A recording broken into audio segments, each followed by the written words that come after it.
नमस्कार दोस्तों, आप देख रहे हैं आपका YouTube चैनल टाइमलेस पैशन और मैं हूं आपके साथ मुक्ता सक्सेना। आज मैं बताऊंगी इस वर्ष अगस्त में पड़ने वाली दूसरी एकादशी के बारे में, जो शुक्ल पक्ष में पड़ेगी, जिसका नाम है परिवर्तनी एकादशी। दोस्तों, एकादशी पंचांग के अनुसार 29 अगस्त को पड़ रही है। चातुर्मास की एकादशी बहुत महत्वपूर्ण है। परिवर्तनी एकादशी का व्रत सभी मनोकामनाओं को पूर्ण करने वाला और पापों से मुक्ति दिलाने वाला माना गया है। आइए जानते हैं परिवर्तनी एकादशी की महत्व के बारे में। दोस्तों, मान्यता है कि पाताल लोक में भगवान विष्णु इस समय विश्राम कर रहे हैं। पौराणिक कथाओं के अनुसार जिस दिन भगवान विष्णु पाताल लोक में विश्राम के लिए जाते हैं, उस दिन से ही चातुर्मास का आरंभ हो जाता है। इस समय चातुर्मास का भाद्रपद मास चल रहा है, जो चातुर्मास का दूसरा महीना माना गया है। देवउठानी एकादशी के दिन भगवान विष्णु का विश्राम काल का समय पूर्ण हो जाता है। चातुर्मास में भगवान विष्णु के सो जाने के कारण कोई भी शुभ कार्य नहीं किया जाता। परिवर्तनी एकादशी का अर्थ। मान्यता है कि इस दिन भगवान विष्णु पाताल लोक में विश्राम के दौरान करवट बदलते हैं।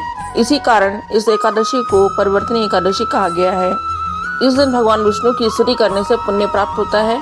इस व्रत को जीवन में आने वाली बाधाओं को दूर करने में सहायक माना गया है। इस एकादशी को पार्श्व एकादशी और पद्मा एकादशी भी कहा जाता है। दोस्तों, इस दिन श्रद्धा और नियम पूर्वक व्रत करने से मनुष्य के सारे पाप कर्म नष्ट हो जाते हैं और मोक्ष की प्राप्ति होती है। अज्ञानता का नाश होता है। इस दिन माँ लक्ष्मी की पूजा करने से उनकी भी कृपा प्राप्त होती है। माना जाता है इस व्रत को करने से वाजपेयी यज्ञ के समान फल की प्राप्ति होती है। दोस्तों, अब हम परिवर्तनी एकादशी की तिथि के बारे में बात करेंगे। 28 अगस्त 2020 को सुबह 8:38 से एकादशी तिथि प्रारंभ होगी, जो 29 अगस्त से सुबह 8:17 पर समाप्त होगी। सूर्योदय के प्रभावी रहने के कारण यह व्रत 29 अगस्त 2020 को मान्य रहेगा। दोस्तों, अब हम इस व्रत और इसकी पूजा विधि के बारे में बात करेंगे। दोस्तों, एकादशी व्रत करने वालों को इस व्रत का पालन एक दिन पहले दशमी से ही कर देना चाहिए। प्रातःकाल उठकर स्नान करके साफ सुथरे कपड़े पहनकर श्री हरि की प्रतिमा अथवा फोटो की आराधना करनी चाहिए। सर्वप्रथम श्री हरि को स्नान करवाकर पीले फूलों की माला अर्पित करें। अक्षत रोली एवं प्रसाद से उनका पूजन करें। भगवान विष्णु की पूजा में पीले रंग का और तुलसी दल का विशेष महत्व है। अतः जब भी आप भगवान विष्णु की पूजन एवं भोग लगाएं, तो आप पीले फूलों और तुलसी पत्र का प्रयोग अवश्य करें। इस दिन अन्न नहीं खाना चाहिए। संभव हो तो शाम को ही एक समय फलाहार करें। जो लोग व्रती ना हो, उनको भी आज के दिन चावल नहीं खाने चाहिए।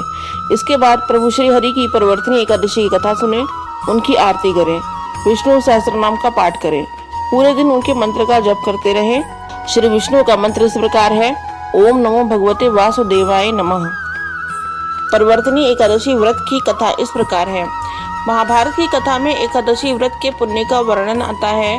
माना जाता है कि भगवान श्री कृष्ण ने अर्जुन को एकादशी के व्रत के महात्म्य के बारे में बताया था। श्री कृष्ण ने अर्जुन को पापों का नाश करने के लिए परिवर्तनी एकादशी का व्रत करने के लिए कहा था। श्री कृष्ण ने अर्जुन को परिवर्तनी एकादशी व्रत की कथा सुनाई थी। कथा के अनुसार त्रेता युग में बलि नाम का असुर था, जो असुर होने के बाद भी लोगों की मदद और सेवा किया करता था। धर्म कर्म के कार्यों में सदैव लीन रहता था। वह अपने तप और भक्ति भाव से देवराज इंद्र के बराबर आ गया था।